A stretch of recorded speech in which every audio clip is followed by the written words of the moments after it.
Hey, little fish in the bottom of the ocean, moving along in a really cool motion. Did you ever wonder where you came from? Who is the Lord of all creation? The little fish said, Assalamu alaikum, dragi moji.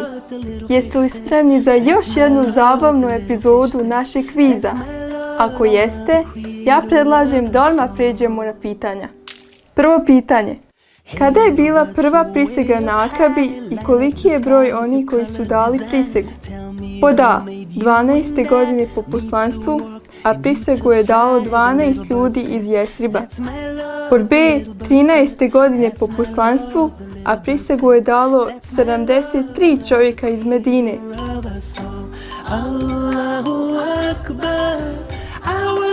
Tačan odgovor je pod A.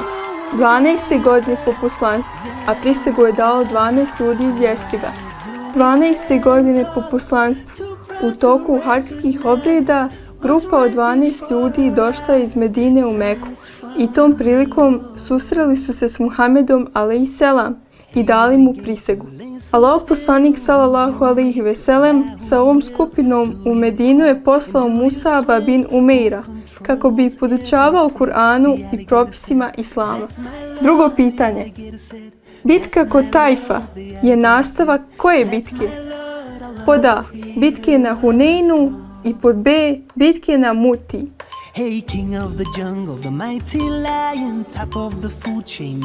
Tačan odgovor je pod A.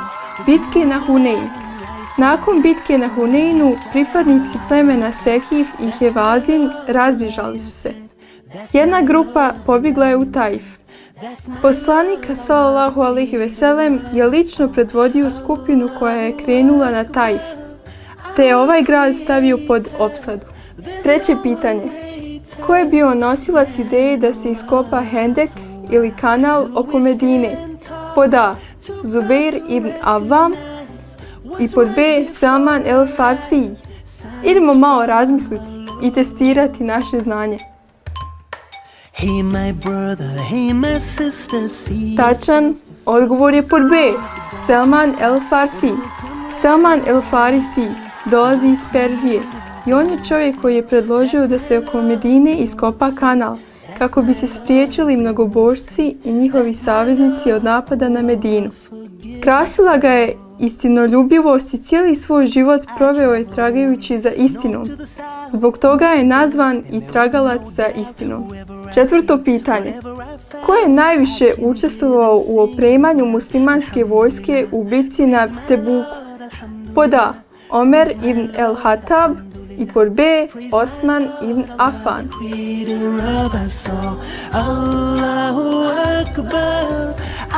Tačan odgovor je pod B. Osman ibn Affan.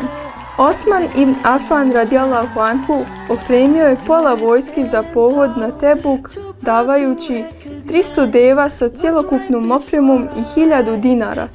Pa je poslanik a.s. zbog tog njegovog postupka rekao: šta god Osman od danas uradi, neće mu naškoditi. Peto pitanje. Ko je bio vodič Allahovom poslaniku a.s. i Ebu Bekru radijallahu anhu tokom hidžre? Pod A.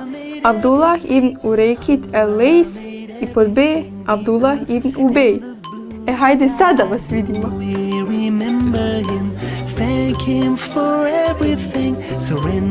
Tačan odgovor je ipak pod A.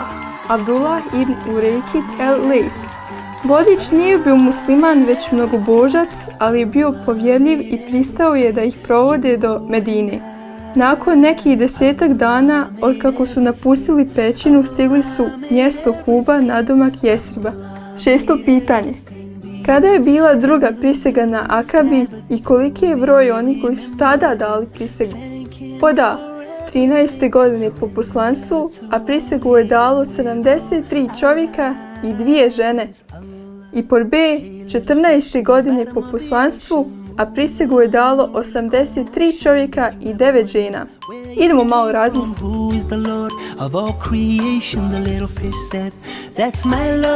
Tačan odgovor je pod A. 13. godine po poslanstvu, a prisegu je dalo 73 čovjeka i 2 žene. Kada su stigli u Meku, ovi muslimani su tajno stupili u kontakt s poslanikom alejselam i dogovorili se da se sastanu s njim u jednoj bajramskoj noći, u maloj dolini između brda kod Džemretul Akabe na Min. 7. pitanje. S kojim od poslanika Muhammed alejselam se susreo na drugom nebu za vrijeme Miradža? Pod A. Jahja i Isa alejselam i pod B. Harun i Musa alejselam. There's no one greater than Allah. So I Oni koji su rekli da je tačan odgovor pod A, pogodili su. Jahja i Isa alejselam. Na prvom, zemlji najbližem nebu, susreo Adam alejselam. Na drugom nebu je vidio dvojicu tečića, Jahja i Isa alejselam, dok se na trećem nebu nalazio Jusuf alejselam, a na četvrtom Idris alejselam. Na 5. i 6. nebeskom svodu Muhammed alejselam je susreo dvojicu braće, Haruna i Musa alejselam, a na 7. nebu se nalazio Ibrahim alejselam. 8. pitanje. Kako je Allah dželšanhu pomogao vjernike na Bedru? Pod A. Velikom kišom koja je ometala nevjernike i pod B.